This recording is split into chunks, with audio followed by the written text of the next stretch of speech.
Well, I grew up in Reno. I was born in Moscow, Idaho. I spent a lot of time in New York making my jewelry. I spent 10 years in New York making jewelry.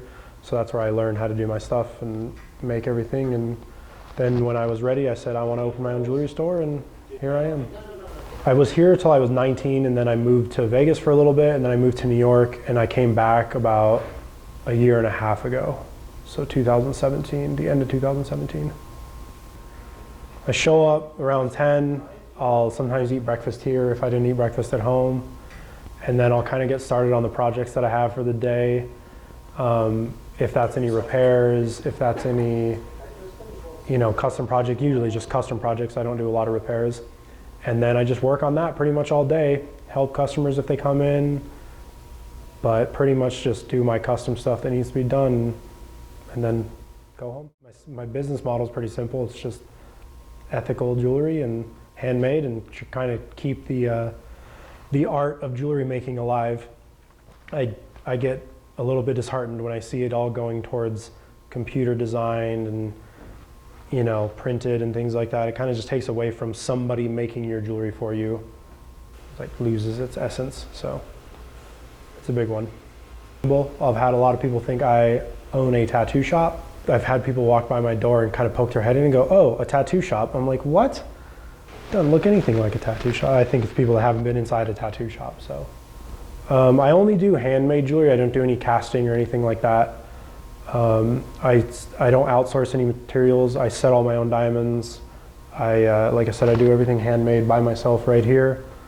And I use a lot of vintage diamonds. Not a lot of people do that. They tend to get new stuff or lab created. So I think that separates me quite a bit. I do a lot of remakes of heirloom jewelry. That's like a big thing that a lot of people come to me for, is they hear, oh, you'll take my mother's ring and make it new for me. So the project I'm about to do is a woman came in and she had a bunch of her mother's old rings, and they're all 14 karat gold. One of them was white gold. And she just said, what can we do with all these diamonds, sapphires, and rubies? And I said, well, let's think of something. So I drew up the designs, and now I'm gonna start it today. So I'm just gonna take all her gold, melt it all down, and remake it into 7 rings.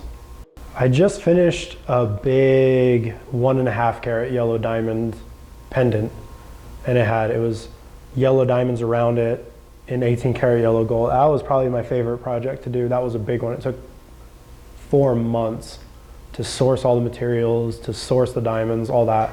It was a fun project, and it came out. It was stunning. I love that pendant. So we're working on when I say we, I mean my fiance and I. She's my partner in the business. We're working on doing a wholesale line to try to get it into other jewelry stores. So that's my next big project. I'm going to be spending a lot of time on effort on those.